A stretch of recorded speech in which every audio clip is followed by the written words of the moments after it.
Salut à toutes et à tous et bienvenue dans ce point de marché Zone Bourse du lundi 15 juillet 2024. Je suis heureux de vous retrouver après une coupure pour des vacances qui a duré 15 jours. La chronique du jour s'appelle Du sang et de la fureur. Tentative d'assassinat de Donald Trump évidemment et croissance chinoise médiocre dominent l'actualité boursière ce matin alors que plusieurs temps forts se profilent pour les financiers, à commencer par un discours très attendu de l'incontournable Jérôme Powell en fin d'après-midi aujourd'hui. Je reprends donc la main sur la quotidienne de Zone Bourse après le brillant intérim de Jordan Dufay qui va pouvoir reprendre une vie normale en se levant à une heure raisonnable. Quand il faut se remettre dans le bain médiatico-financier pour éviter de raconter des carabistouilles et vous donner l'impression, chères lectrices et lecteurs, d'être incollable sur l'actualité, eh bien j'ai l'habitude de faire des avant-après sur les grands indicateurs boursiers histoire de me remettre à la page. Et voilà ce que ça donnait hier soir quand j'ai essayé de m'informer tout en cuvant le trop-plein de rosé accumulé depuis le 30 juin. Alors à l'époque, le 30 juin donc, l'or était à 2300$, il est actuellement à 2411$.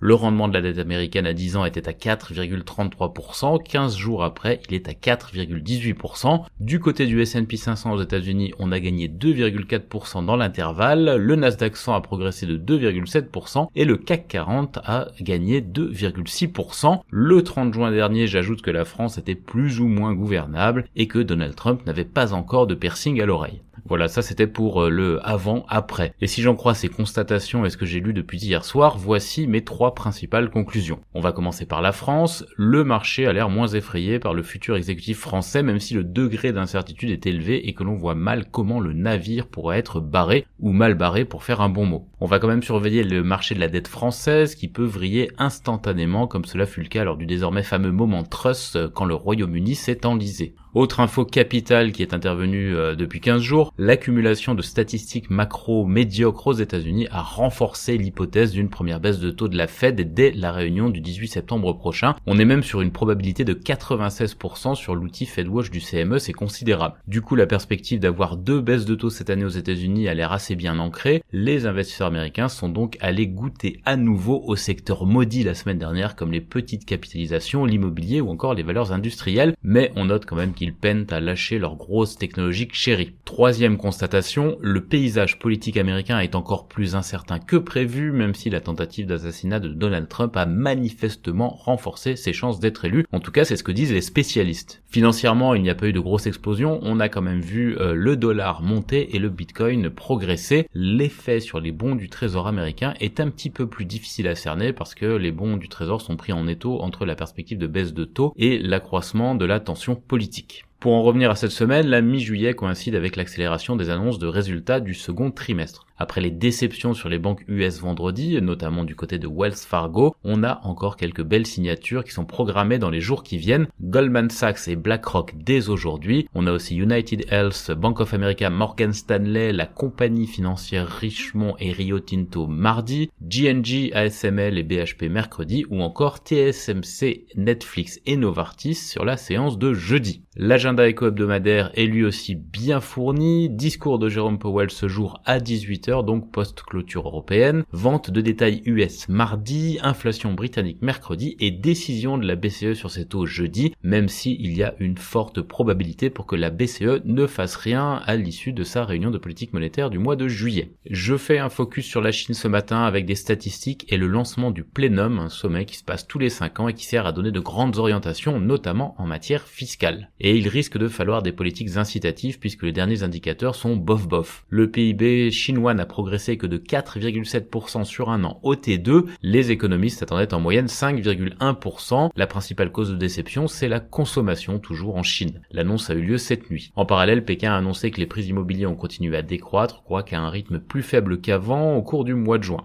Résultat des courses, en Chine, la reprise est toujours pour demain. En Asie-Pacifique ce matin, la bourse japonaise est fermée pour un jour férié. Du côté de la Chine, on est divisé entre de légers gains à Shanghai, plus 0,3% et des pertes à Hong Kong, moins 1,4%. La Corée du Sud et l'Inde progressent modestement et l'Australie est un petit peu plus vigoureuse, on gagne 0,6% à Sydney. Les indicateurs avancés européens, eh bien, ils sont baissiers à l'heure où j'enregistre. On passe à l'actu des sociétés en commençant par la France. Airbus et Thales envisagent sérieusement un rapprochement de leurs activités spatiales selon La Tribune. La Banque mondiale a accusé Bombardier Transport, qui a été racheté depuis par Alstom, d'avoir versé un pot de vin de 100 millions de dollars pour obtenir un contrat en Azerbaïdjan. BNP Paribas s'associe à Ant International dans les paiements transfrontaliers en Europe. SMCP a été informé que la justice britannique a estimé invalide la cession d'un bloc de 15,9% de son capital par ETS à Dynamic Treasure Group en 2021, mais sans en préciser les conséquences. WeConnect a levé 3 millions d'euros lors d'une augmentation de capital réservée à 19,24 € par action. Genero a demandé une requête de sursis concordataire au tribunal de première instance de Genève après son échec clinique. Poxel, qui est sur la corde raide, s'attend à ce que ses ressources soient suffisantes pour assurer son exploitation jusqu'à la finalisation de l'opération en cours qui vise à monétiser les redevances issues des ventes de son produit phare au Japon. Le groupe Avril a été désigné comme repreneur des activités de Metex, Nuvistago et d'une partie des activités commerciales et de R&D de Metabolic Explorer. Malheureusement, les actions sont désormais sans valeur. Sensorion a publié des nouvelles données positives concernant les critères secondaires de son étude de phase 2A avec SENS 401. Predilife a levé 0,75 millions d'euros via des obligations convertibles. La cotation des actions Vernier est suspendue dans l'attente du rapport des commissaires aux comptes sur les comptes 2023 et les créanciers ont jusqu'au 19 juillet pour se prononcer sur le plan de sauvegarde d'AST Group. À l'international, en Europe, le groupe Swatch dégage un EBIT semestriel très inférieur aux attentes. Nordea a publié de son côté un bénéfice net de 1,9 million d'euros au T2 qui est un petit peu inférieur au consensus, et TomTom a lancé un avertissement sur ses objectifs 2025. On a aussi appris que Bunge et Viterra, qui est une filiale de Glencore, ont proposé de vendre des actifs de 2 pays de l'UE pour obtenir le feu vert de l'UE pour leur fusion. BHP et Lundin s'apprêtent à faire une offre commune pour Philocorp selon Reuters. Young Timers va racheter ses capitales et EMS Chemie abandonne ses espoirs de stabiliser son chiffre d'affaires en 2024. Sur l'agenda du jour en Europe, on avait donc Nordea et TomTom, j'en ai déjà parlé, mais aussi Orkla, CompuGroup ou encore Styco.